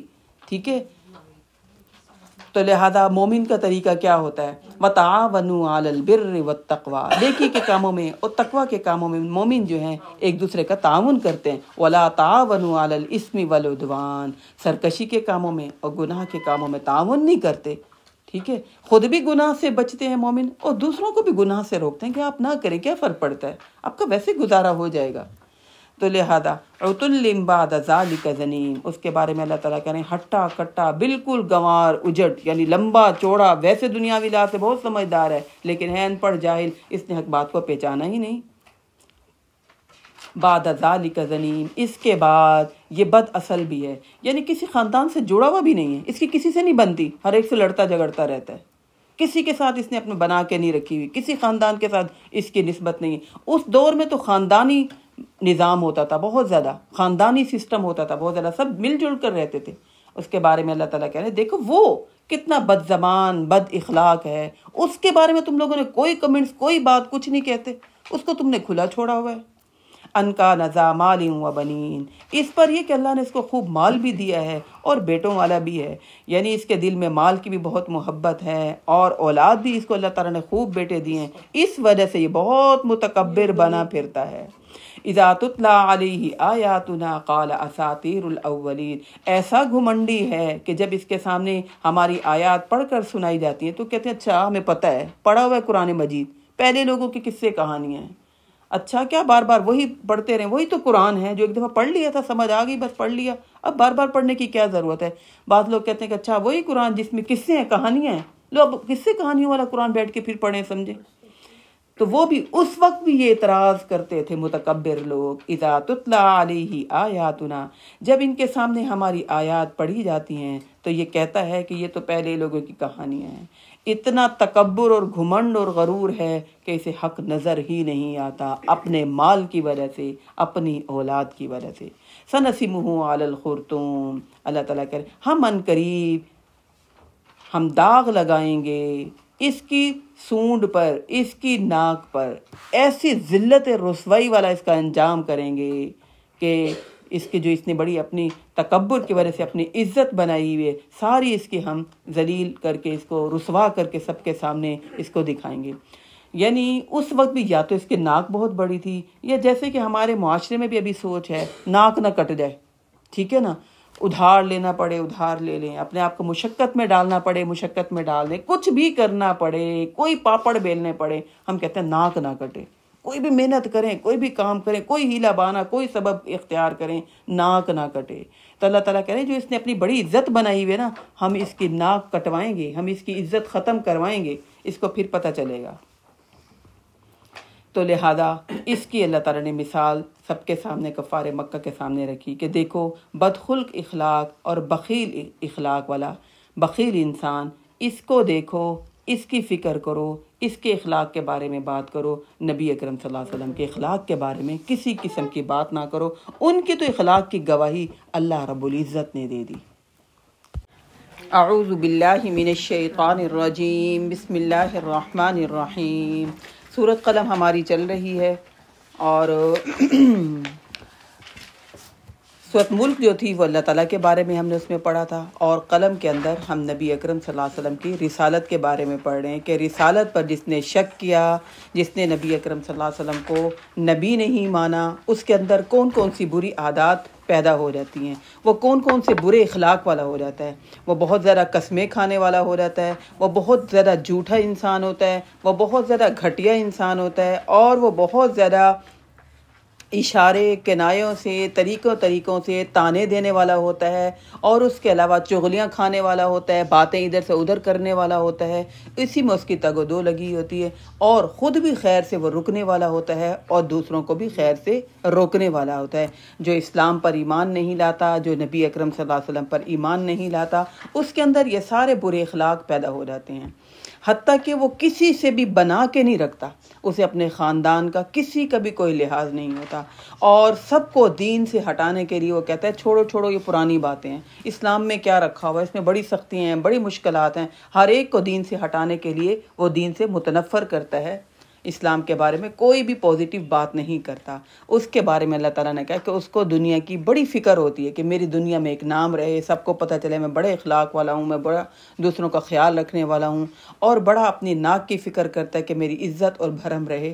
اللہ تعالیٰ کہتے ہیں سَنَسِمُهُ عَلَى الْخُرْطُوم، جو بھی اس طرح کا ہوگا دنیاوی فائدوں کو دیکھنے والا، برے اخلاق والا، ہم اس کو دنیا میں بھی ذلت اور رسوائی دیں گے اور آخرت میں بھی ذلت اور رسوائی دیں گے۔ قرآن مجید کے مخاطب چونکہ کفار مکہ تھے، مشرکین مکہ تھے، اور رہتی دنیا تک تمام کے تمام انسانوں کو قرآن مجید مخاطب کرتا ہے، یا ایھا الذین آمنو بھی کہہ کر اور یا ایھا الناس بھی کہہ کر، اے ایمان والو اور اے لوگو، تمام لوگوں کو قرآن مجید مخاطب کرتا ہے۔ آیت نمبر 17 میں اللہ تعالیٰ کہہ رہے ہیں اِنَّا بَلَوْنَاهُمْ كَمَا بَلَوْنَا أَصْحَابَ الْجَنَّةِ، بے شک ہم نے اسی طرح ان کو آزمایا، بے شک ہم آزما رہے ہیں ان کو، ان سے مراد اہل مکہ، ٹھیک ہے، بے شک ہم ان کو آزما رہے ہیں، ہم کی ضمیر جا رہی ہے اہل مکہ کی طرف، قریش مکہ کی طرف، سرداران قریش کی طرف، ہم ان کو آزما رہے ہیں جیسا کہ بلونا اصحاب الجنہ، ہم نے اس سے پہلے آزمایا تھا باغ والوں کو۔ یہاں پر کفار مکہ سے کہا جا رہا ہے کہ دیکھو تم سے پہلے بھی جو امتیں تھیں نا، ان میں سے ہم نے ایک باغ والوں کو آزمایا تھا، پہلی امت کو ہم نے باغ کے ذریعے آزمایا، ٹھیک ہے، وہ اس میں فیل ہو گئے، اب تمہیں بھی ہم آزما رہے ہیں نبی اکرم صلی اللہ علیہ وسلم کے ذریعے۔ تم کو جو مکہ کی سرداری ملی ہوئی ہے، چودراہٹ ملی ہوئی ہے، ایسا نہ ہو کہ جیسے باغ والوں کا باغ چلا گیا تھا، تمہاری بھی یہ چودراہٹ سرداری تمہاری چلی جائے اور بعد میں پچھتانے کا کوئی بھی فائدہ نہیں ہوگا۔ یہ قریش مکہ کو اللہ تعالیٰ کہہ رہے ہیں کہ جیسے ہم نے باغ والوں کو آزمایا تھا، یہ میں آگے قصہ آپ کو بتاتی ہوں، یہاں پر مخاطب قریش مکہ ہیں، جیسے ہم نے باغ والوں کو آزمایا تھا، ٹھیک ہے، ان کو اپنے باغ پر بہت غرور تھا، بہت گھمنڈ تھا، ہم نے ان کو باغ کے معاملے میں آزمایا، ان کے باغ کو تباہ و برباد کر دیا، بعد میں پچھتانے کا کوئی بھی فائدہ نہیں ہوا۔ اسی طرح ہم تم کو نبی اکرم صلی اللہ علیہ وسلم کی نبوت کے ذریعے تمہیں آزما رہے ہیں، ایسا نہ ہو کہ تمہارا بھی حال ویسا ہو جیسا کہ کفار مکہ کا ہوا تھا۔ تو یہاں ہم ترجمہ دیکھتے ہیں، بے شک ہم نے آزمایا ان کو، یعنی قریش مکہ کو، جیسا کہ اس سے پہلے ہم نے آزمایا تھا باغ والوں کو۔ یہاں اللہ تعالیٰ ان قریش مکہ کو ایک قصہ یاد دلا رہے ہیں جو کہ پہلے دور کا تھا، لیکن ان میں مشہور تھا، یہ قصہ یاد رکھتے تھے، جیسے ہمارے ہاں مشہور ہے حاتم طائی کا قصہ، ٹھیک ہے نا، جیسے بچوں کو ٹارزن کی کہانیاں یاد ہوتی ہیں، ٹھیک ہے، تو عمر یار کی کہانیاں بچوں کو جیسے کہ یاد ہوتی ہیں، اس طرح کی ان کو یہ قصہ یاد تھا قریش مکہ کو، پہلے وہ اپنے آپ ایک دوسرے کو سنایا کرتے ہوں گے کہ ایسا پہلے دور میں ہوا تھا ایسا قصہ، جیسے کہ قرآن مجید میں اللہ تعالیٰ نے ہمیں قصے سنائے قوم نوح کے، قوم عاد کے، قوم سمود کے، ان قریش مکہ کو بھی اللہ تعالیٰ ایک قصہ سنا رہے ہیں باغ والوں کا۔ باغ والے کون سے تھے کہ اللہ تعالیٰ نے انہیں باغ دیا ہوا تھا جو کہ بہت خوبصورت لہلہاتا ہوا باغ، پانی بھی اس کے اندر، ٹھیک ہے، پھل پورے تیار ہوتے تھے اس کے اندر، لیکن وہ جو مالک تھا نا وہ نیک انسان تھا، اس کا طریقہ یہ تھا کہ ہمیشہ جب بھی پھل آتا اس کے وہ 3 حصے کرتا تھا، ایک حصہ اپنی فیملی اپنے اہل و عیال کے لیے، ایک حصہ جو ہے اللہ کے راہ میں وہ دیتا تھا، اور ایک حصہ جو ہے جو مال آتا تھا وہ باغ پر لگاتا تھا، وہ اس کے 3 حصے کیا کرتا تھا، ٹھیک ہے۔ اس کے اندر جو ہے اس کو جو اللہ تعالیٰ نے یہ نعمت دی ہوئی تھی باغ، اس کے اندر بہت زیادہ ڈسپلن تھا، بہت زیادہ مینجمنٹ تھا، بہت زیادہ اعتدال کے ساتھ وہ چلتا تھا، 3 حصے وہ ہمیشہ کرتا تھا، اپنی فیملی کے لیے، ٹھیک ہے نا، غریبوں کے لیے یعنی اللہ کی راہ میں دیتا تھا، اور تیسرا حصہ جو ہے نا وہ اپنے باغ پر لگا دیتا تھا۔ اس سے پتہ چلتا ہے کہ وہ ہمیشہ بہت بہترین مینجمنٹ کے ذریعے، بہت بہترین اعتدال کے ساتھ، ڈسپلن کے ساتھ اللہ تعالیٰ کی وہ اس نعمت کو لے کر چل رہا تھا، نعمت باغ والی نعمت کو وہ لے کر چل رہا تھا۔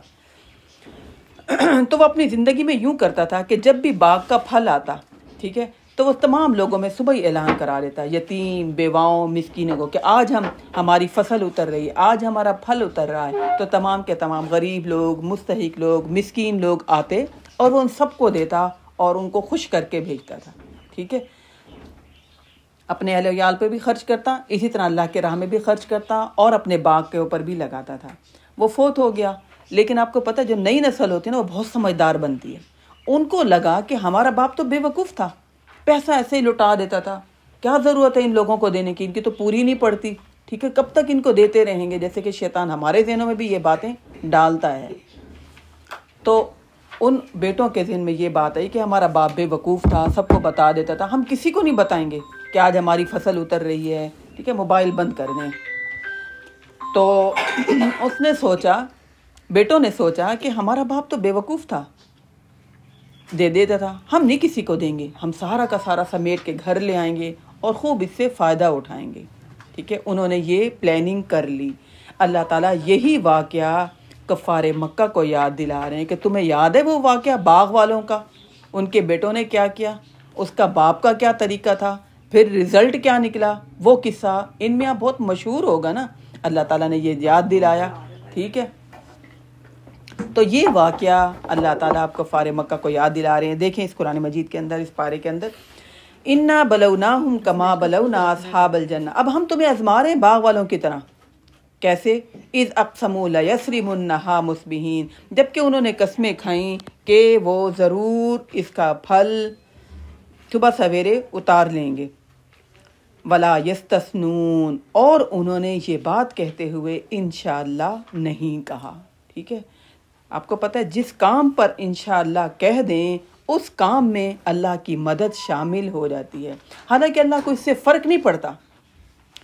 کسی بھی کام میں اگر ہم انشاءاللہ نہ کہیں، اللہ رب العزت کی ذات کو اس سے فرق نہیں پڑتا، لیکن جب ہم انشاءاللہ کہہ دیتے ہیں تو اس کا مطلب یہ ہے کہ ہم اس کام میں اللہ کی یاد کو شامل کر دیتے ہیں، ہم اس کام میں اللہ کی مدد کو شامل کر لیتے ہیں، ہمارے ذہن میں اللہ کا ذکر آتا ہے، ہمارے ذہنوں میں اللہ کی قدرت، اللہ کی طاقت، اللہ کی شان کا، ہمارے ذہنوں میں اس کا تعارف ہوتا ہے کہ اللہ کو اس کام میں شامل کر رہے ہیں، کام ہمارا بہت بہترین ہوگا۔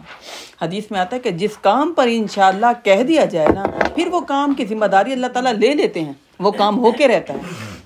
سورۃ کہف میں ہم نے پڑھا تھا نا کہ نبی اکرم صلی اللہ علیہ وسلم سے جب انہوں نے آ کر 3 سوال کیے تھے کہ آپ ہمیں یہ سوال بتائیں، تو نبی اکرم صلی اللہ علیہ وسلم نے کہا کہ اچھا میں کل بتاؤں گا، اور آپ نے انشاءاللہ نہیں کہا تھا۔ آیات اتر رہی، وَلَا تَقُولَنَّ لِشَيْءٍ إِنِّي فَاعِلٌ، اے نبی اکرم صلی اللہ علیہ وسلم آپ نہ کہا کریں کہ میں اس کام کو کل کر دوں گا۔ آپ نے کیوں ایسا کہا کہ یہ میں کل آپ کو اس کی تعبیر بتا دوں گا، یا یہ میں تینوں واقعات آپ کو جو آپ نے سوال پوچھے ہیں جوابات میں آپ کو کل دے دوں گا۔ ذَلِكَ غَدًا إِلَّا أَن يَشَاءَ اللَّهُ، مگر آپ نے انشاءاللہ کیوں نہیں کہا؟ کس سے کہا جا رہا ہے؟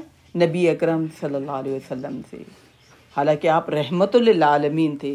ہر کام میں ہر انسان نے اللہ کی مدد کو شامل کرنا ہوتا ہے۔ اگر ہم نہیں شامل کرتے تو اس کا مطلب یہ ہے کہ ہمارا اللہ پر توکل نہیں ہے، ہم اپنے زور بازو پر بھروسہ کر رہے ہیں، ہم اپنی طاقت پر، ہم اپنے اسباب پر بھروسہ کر رہے ہیں، اور اس کا مطلب یہ کہ ہم اللہ کی یاد سے غافل ہو گئے۔ جب اللہ کی یاد سے غافل ہو جاتے ہیں تو پھر اللہ تعالیٰ ہمیں دنیا کے سپرد کر دیتے ہیں، پھر اللہ کی مدد شامل نہیں ہوتی۔ تو اللہ تعالیٰ کہہ رہے ہیں وَلَا يَسْتَثْنُونَ، انہوں نے اس کام پر پہلی غلطی کیا کی؟ انشاءاللہ نہیں کہا، ٹھیک ہے۔ اس سے پہلے انہوں نے غلطی یہ کی کہ انہوں نے کہا اِذَا اقْسَمُوا لَيَصْرِمُنَّھَا مُصْبِحِينَ، قسمیں تو کھائیں اور انہوں نے کہا صبح صبح اندھیرے اندھیرے سارا پھل توڑ کے اپنے گھر لے آئیں گے، کسی کو پتہ ہی نہیں چلے گا، کوئی لے ہی نہیں سکے گا، کسی کے ذہن میں لالچ ہی نہیں آئے گا۔ اصل میں وہ خود لالچ کر رہے تھے، ان کا کسی کے پتہ ہی نہیں چلے گا، کسی کو دینے کی ضرورت ہی نہیں پڑے گی، سارا کا سارا سمیٹ کے گھر لے آتے ہیں۔ پہلی غلطی انہوں نے یہ کی، نیت خراب ہو گئی ان کی۔ دوسری غلطی انہوں نے یہ کی اللہ تعالیٰ کو شامل نہیں کیا، اپنے اسباب پر بھروسہ کیا، اللہ پر توکل نہیں کیا، اور اللہ تعالیٰ کہتے ہیں انشاءاللہ نہیں کہا، انہوں نے اللہ کی مدد کو شامل نہیں کیا۔ فطاف علیہا طائف من، ایک اور مقام پر بھی تو اللہ تعالیٰ کہتے ہیں یا ایھا الذین آمنوا لا تلہکم اموالکم ولا اولادکم عن ذکر اللہ، اے ایمان والو تمہیں تمہارا مال اور تمہاری اولاد اللہ کے ذکر سے غافل نہ کرے۔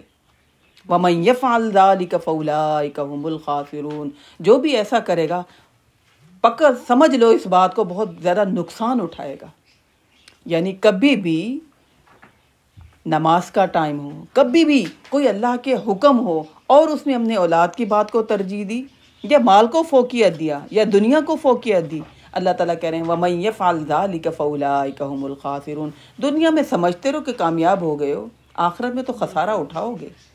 تو یہاں پر اللہ تعالیٰ کہہ رہے ہیں کہ انہوں نے انشاءاللہ نہیں کہا، اپنے مال پر بھروسہ کیا، اپنی پلاننگ پر بھروسہ کیا، ٹھیک ہے، اپنے اسباب پر بھروسہ کیا کہ بڑی ہماری فصل لہلہا رہی ہے، بڑا پھل پکا ہوا ہے، اس پر بھروسہ کیا، لے آئیں گے ہم فائدہ اٹھائیں گے۔ انہیں اس بات پر یقین ہی نہیں تھا کہ اللہ کی مدد کے بغیر ہم کسی چیز سے فائدہ، پتے سے بھی، ذرے سے بھی ہم فائدہ نہیں اٹھا سکتے۔ اور ولا یستثنون، اللہ تعالیٰ کو تو بالکل شامل ہی نہیں کیا۔ فطاف علیہا طائف من ربک وہم نائمون، پھر اس پر ایک پھر گیا پھرنے والا، یعنی ایک چکر لگایا، ایک طوفان آیا، ایک جھکر آیا، ایک آندھی آئی، ایک آگ کا بگولا آیا رات کے ٹائم۔ طائف من ربک، آپ کے رب کی طرف سے ایک پھرنے والا، وہم نائمون، اور وہ تو سوئے ہوئے تھے۔ آپ کو پتہ ہے جب ہم سو رہے ہوتے ہیں، اللہ تعالیٰ سورۃ آیت الکرسی میں کہتے ہیں نا، لا تاخذہ سنۃ ولا نوم، اللہ رب العزت کی ذات تو ایسی ہے جس کو اونگ بھی نہیں آتی، جس کو نیند بھی نہیں آتی، وہ ہماری حفاظت کر رہا ہوتا ہے۔ کوئی بھی زہریلی چیز ہمیں کاٹ لے، ہمیں تو نہیں پتہ چلتا، ہم تو سو رہے ہوتے ہیں۔ کوئی بھی بڑے سے بڑا نقصان ہو جائے، ہم تو غافل ہوتے ہیں اپنی ضروری چیزوں سے، اہم چیزوں سے ہم غافل ہو کر سو رہے ہوتے ہیں۔ اور یہ بھی سو رہے تھے، آندھی آئی، طوفان آیا۔ رات کو اگر ہم بھی سوئیں، کبھی بھی کوئی آندھی طوفان رات کو ہے تو ہم اٹھتے ہیں تو صبح حیران ہوتے ہیں، اتنی مٹی، گرد و غبار، پتہ نہیں کہاں سے چیزیں اڑ کے آئی ہوئی ہیں، کون سی چیزیں کہاں سے کہاں پہنچی ہوئی ہیں۔ ایک ہی جھکر چلتا ہے، ایک ہی آندھی طوفان، اللہ کے لیے کچھ مشکل ہے؟ جب وہ چاہے تو ان کو تھامے رکھے، جب وہ چاہے تو زور سے چلائے اور انسان کی کیا سے کیا چیزوں کا نقصان کر کے رکھ دے۔ لہذا اللہ تعالیٰ کہہ رہے ہیں کہ ایک چکر، ایک طوفان، ایک آندھی طوفان بگولا آیا، تباہ و برباد کر کے رکھ دیا، اور وہ سو رہے تھے، ٹھیک ہے۔ اس کا مطلب یہ کہ ہر انسان جو چاہتا ہے وہی ہوتا نہیں ہے، ہوتا وہی ہے جو اللہ رب العزت کی ذات چاہتی ہے۔ ان کی تو پلاننگ یہ تھی کہ ہم سارا سمیٹیں گے، ٹھیک ہے۔ اللہ کی مدد جب شامل نہیں کی، اللہ سے جب غافل ہوئے، اللہ کے لیے کچھ مشکل ہے تباہ و برباد کر دینا سیکنڈ۔ اور وہ سو رہے تھے، فَأَصْبَحَتْ كَالصَّرِيمِ، اللہ نے ان کو ایسا کر دیا جیسے کٹی ہوئی فصل، یعنی وہ پھل جو درختوں پر لگے ہوئے تھے سب تہس نہس ہو گئے۔ ابھی بھی کبھی آندھی چلے، آم کا موسم ہو تو سب گر جاتا ہے، پھل کے نہیں پھر گر جاتا۔ فَأَصْبَحَتْ كَالصَّرِيمِ، اس کو ایسا کر دیا جیسے یہاں پر کوئی کھیتی تھی ہی نہیں، کوئی فصل تھی ہی نہیں، کچھ نہیں تھا۔ اور وہ غیب تو جانتے ہی نہیں تھے، وہ تو سو کر اٹھے، پلاننگ کر کے سوئے، ٹھیک ہے۔ انہوں نے سوچا کہ کسی کو نہیں پتہ چلے گا، ہم اپنی پلاننگ جو ہم نے کی ہم کامیاب ہو جائیں گے۔ اللہ رب العزت کی ذات، اللہ تعالیٰ کہتے ہیں جب تم 2 سرگوشی کرتے ہو تو تیسرا میں ہوتا ہوں، جب تم 3 سرگوشی کرتے ہو تو چوتھا میں ہوتا ہوں، ٹھیک ہے۔ میں تم لوگوں کے درمیان، وَهُوَ مَعَكُمْ أَيْنَمَا كُنْتُمْ، جہاں پہ بھی تم ہوتے ہو میں تمہارے ساتھ ہوتا ہوں۔ وَنَحْنُ أَقْرَبُ إِلَيْهِ مِنْ حَبْلِ الْوَرِيدِ، اے انسان میں تو تیرے شاخ کے بھی قریب ہوتا ہوں۔ إِنَّهُ عَلِيمٌ بِذَاتِ الصُّدُورِ، میں تو سینوں کے بھید بھی جانتا ہوں، کوئی جانے یا نہ جانے۔ اس سرگوشی کا اللہ کو تو علم تھا، تو لہذا یہ غیب نہیں جانتے تھے، انہیں نہیں پتا چلا کہ رات کو کیا ہوا ہماری فصل کے ساتھ۔ فَتَنَادَوْا مُصْبِحِينَ، اب انہوں نے کیا کیا، اب یہ لگے ایک دوسرے کو پکارنے، جلدی چلو جلدی چلو، اندھیرے اندھیرے چلو، دن نہ نکل آئے، روشنی نہ ہو جائے، فٹافٹ چلو، ٹھیک ہے، جلدی کرو۔ أَنِ اغْدُوا عَلَىٰ حَرْثِكُمْ إِن كُنتُمْ صَارِمِينَ، یہ کہ چلو اپنی کھیتی کی طرف اگر ہو تم پھلوں کو توڑنے والے، پلاننگ کر رہے ہیں، جلدی چلو، سمیٹ کر لے آنا ہے، جلدی چلو۔ فَانْطَلَقُوا وَهُمْ يَتَخَافَتُونَ، اب یہ چل رہے ہیں اور چپکے چپکے باتیں کر رہے ہیں، کتنا فائدہ ہوگا، سارا کا سارا سمیٹ کر لے آئیں گے، کتنے ہم امیر ہو جائیں گے، کتنا فائدہ ہو جائے گا، کتنا پیسہ آ جائے گا، کتنا دوسروں پر روب ڈال سکیں گے، دوسروں کو بتائیں گے دیکھا اب ہم کتنے امیر ہو گئے، دوسروں پر روب ڈال سکیں گے۔ چپکے چپکے باتیں کرتے ہوئے جا رہے ہیں، وہ سمجھ رہے ہیں کہ کوئی بھی نہیں سن رہا، جبکہ ایک ذات وہ تو سب کی باتیں سن رہی ہوتی ہے۔ اللہ يدخلنها اليوم علیکم مسکین، کہہ رہے ہیں دیکھو ایسا نہ ہو کہ آج کے دن کوئی مسکین داخل ہو، ان کی شکلیں دیکھ کر پھر ان کو دینا پڑے گا۔ مسکینوں کے داخل ہونے سے پہلے سب کام کرنا ہے، جلدی چلو، ہے نا۔ بخیلی، کنجوسی، بدنیتی، ساری کی ساری ان کے رویے سب ظاہر ہو رہے ہیں. کوئی مسکین ظاہر آ نہ جائے. وغدوا علی حرد قادرین، اور وہ صبح سویرے چلے جلدی جلدی کرتے ہوئے، یہ سمجھتے ہوئے کہ وہ اس باغ پر پورے کے پورے قادر ہیں. علی حرد یعنی یہ ارادہ کرتے ہوئے کہ انہوں نے قادرین، اس باغ پر پورا کا پورا قبضہ کر لیا ہے، اس باغ کو پورے کے پورے پھل کو سمیٹنے میں پورے کے پورے قادر ہو چکے ہیں. انہیں یہ اندازہ نہیں کہ ہم مسکینوں کو روک رہے ہیں کہ مسکینوں کو نہ دیں. ایسا بھی حالات ہو سکتے ہیں کہ ہم خود مسکین بن جائیں. اللہ کے لیے کچھ مشکل ہے؟ ہیرو کو زیرو بنانا اور زیرو کو ہیرو بنانا. وَتُعِزُّ مَن تَشَاءُ قُلِ اللَّهُمَّ مَالِكَ الْمُلْكِ تُؤْتِي الْمُلْكَ مَن تَشَاءُ. اے نبی ان سے کہہ دیجئے وہ بادشاہوں کا بڑا بادشاہ ہے. تُؤْتِي الْمُلْكَ مَن تَشَاءُ وَتُعِزُّ مَن تَشَاءُ وَتُذِلُّ مَن تَشَاءُ بِيَدِكَ الْخَيْرُ إِنَّكَ عَلَى كُلِّ شَيْءٍ قَدِيرٌ. ہم کیا عزت کمائیں گے؟ ہم کیا اپنی ناک کو جو ہے نا کہیں گے کہ ہماری ناک نہ کٹے؟ ہماری کیا پلاننگ، ہماری کیا کوششیں، ہماری کیا محنتیں سب کی سب دھری کی دھری رہتی ہیں اگر ایک آندھی طوفان آئے. اکثر ایسا ہم نے سنا نا کہ شادیوں پر بڑی انہوں نے پلاننگ کی، بڑے اچھے انتظامات کیے اور کہا کہ بس دیکھیے گا ہمارا فنکشن تو ایسا ہوگا، سب کی آنکھیں دنگ رہ جائیں گی، اور ایک دم ہی آندھی طوفان آتا ہے، سب کھانا وغیرہ سب کچھ بکھر جاتا ہے. ایسے حادثات تو بہت زیادہ ہوتے ہیں. تو لہذا فلما رأوها قالوا انا لضالون، پھر جب انہوں نے وہاں پر پہنچے اپنے باغ کو دیکھا، بالکل صاف زمین، بالکل چٹیل میدان، وہ بھرے ہوئے باغ، وہ پھل، وہ گچھے سب کے سب ختم. وہ کہنے لگے نہیں کسی اور جگہ پر آ گئے. آپس میں ایک دوسرے کو کہنے لگے ہم تو بھٹک گئے ہیں، راستہ کوئی اور ہم نے اختیار کر لیا، کسی غلط جگہ پر پہنچ گئے ہیں. کہنے لگے نہیں یہ جگہ ہماری نہیں ہے، یہ باغ ہمارا نہیں ہے. بل نحن محرومون. تھوڑی دیر کھڑے رہے، ادھر ادھر دیکھا تو پہچان لیا کہ واقعی یہ تو وہی جگہ ہے، نشانیاں وہی ہیں.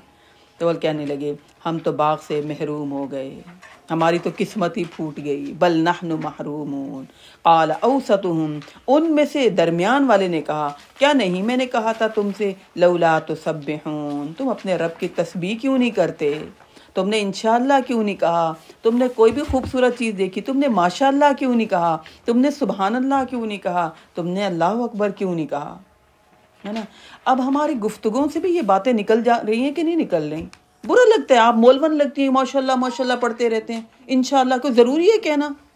آپ کو پتہ نہیں ہماری کہاں تک پہنچتا ہے. پیسہ ہر کام کروا دیتا ہے، بس محنت کرنی چاہیے، دن رات ایک کریں، دیکھیں کام کہاں سے کہاں پہنچتا ہے. یہ ہمارے ذہن شیطان بنا دیتا ہے. محنت کرو، جد و جہد کرو، اس کو شامل کرو، اس کو شامل کرو، اوپر تک ہاتھ مارو، دیکھو کتنا اچھا کام ہوگا. تو ضرورت ہی نہیں سمجھتے کہ ہم انشاءاللہ کہیں، سبحان اللہ کہیں، اللہ اکبر کریں، اللہ سے مدد مانگیں، ضرورت ہی نہیں سمجھتے. تو ان میں سے درمیان والے نے کہا میں نہیں تمہیں کہتا تھا لولا تسبحون، اپنے رب کی تم تسبیح کیوں نہیں بیان کرتے؟ قالوا سبحان ربنا انا كنا ظالمین. انہوں نے کہا واقع تم ٹھیک کہتے ہو، ہمارا رب پاک ہے، بے شک ہم ہی ظالم ہیں. یعنی تسبیح نہ کرنا اپنے اوپر ظلم کرنا ہے، اللہ سے مدد نہ مانگنا اپنے اوپر خود ہی ظلم کرنا ہے، اللہ کی یاد سے غافل ہونا اپنا ہی نقصان کرنا ہے. ٹھیک ہے. یہ سوچتے ہیں کیا فرق پڑتا ہے، اٹھتے ہی صبح کام شروع کر دیں، ٹائم ویسٹ کیا کرنا، ذکر اذکار کرنا، نماز پڑھنا، فضول ٹائم کیا ویسٹ کرنا، کام شروع کر دو، محنت شروع کر دو، پلاننگ شروع کر دو، جد و جہد کرنا شروع کر دو. جس نے جتنی جد و جہد دنیا کے لیے کی اس کو اتنا ہی پھل ملتا ہے، ہم یہ سمجھتے ہیں، جبکہ بات ایسی نہیں ہے. اللہ کی مدد برکت کا شامل ہونا، اللہ رب العزت فرشتے مقرر کر دیتے ہیں جب ہم اللہ کو پکارتے ہیں یا اللہ آپ ہماری مدد فرمائیں، یا اللہ اتنی محنت کر لی جو ہمارے بس میں تھا وہ ہم نے کر لیا، یا اللہ انجام تو آپ کے سپرد ہم کرتے ہیں. جب انسان یہ سوچتا ہے اللہ سے مدد مانگتا ہے تو اللہ کی مدد ضرور آتی ہے. تو کہنے لگے کہ ہم تو ظلم کر لیا، اپنے رب سے مدد مانگی نہیں، رب کی پاکی بیان کی نہیں. سبحان ربنا انا كنا ظالمین. فاقبل بعضهم على بعض يتلاومون. پھر وہ آپس میں ایک دوسرے کو ملامت کرنے لگے، یعنی ہم دوسرے کو کہتے ہیں تمہارا قصور ہے، تمہاری وجہ سے ایسا ہوا. سب ایک دوسرے کو ملامت کرنے، تم نے کہا تھا، تم نے پلاننگ کروائی، تمہارا مشورہ تھا، تمہاری وجہ سے ایسا ہوا، میں تمہاری باتوں میں آ گئی، پتہ نہیں مجھے کیا ہو گیا، میں نے جیسے تمہیں دیکھا ویسے میں نے کر لیا۔ انسان کی یہ فطرت ہے کہ انسان غلطی کو مانتا نہیں ہے، اپنی دوسروں پر رکھتا ہے۔ تو ان بھائیوں نے بھی یہ کام کیا، ایک دوسرے کو ملامت کرنے لگے، ایک دوسرے کو قصوروار ٹھہرانے لگے۔ قالوا یا ویلنا انا کنا طاغین، بالآخر انہوں نے کہا ہائے افسوس، ہائے بدبختی ہماری، بے شک ہم ہی انا کنا طاغین، ہم ہی سرکشی کرنے والے تھے۔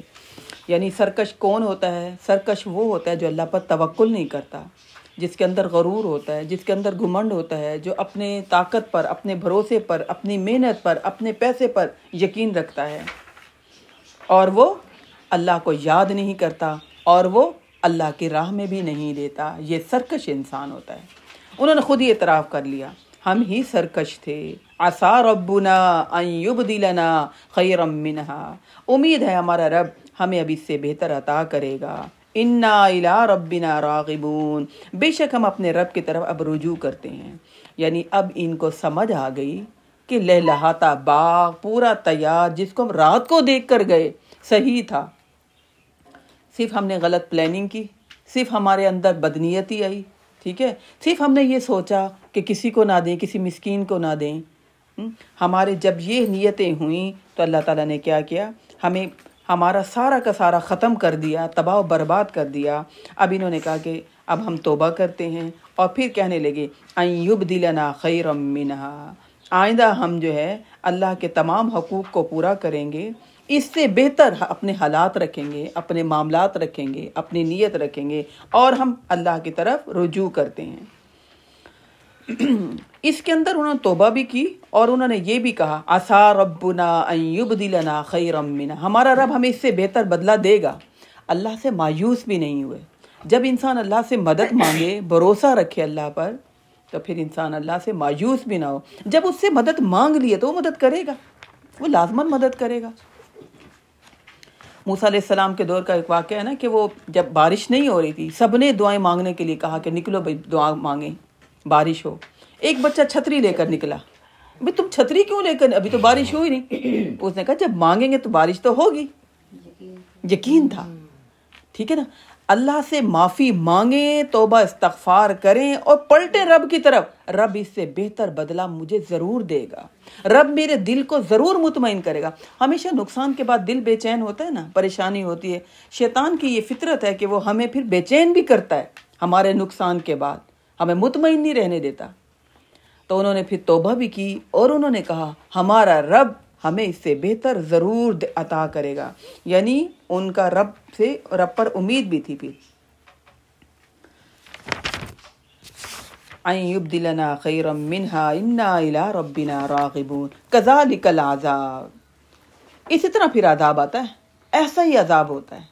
یہ اللہ تعالیٰ کفار مکہ کو پورا واقعہ سنانے کے بعد اللہ تعالیٰ کہہ رہے ہیں دیکھ لو، ایسا پھر اللہ کا عذاب ہوتا ہے، ایسے پھر اللہ کی پکڑ ہوتی ہے۔ وَلَعَذَابُ الْآخِرَةِ اکبر، یہ تو دنیا کی پکڑ ہے۔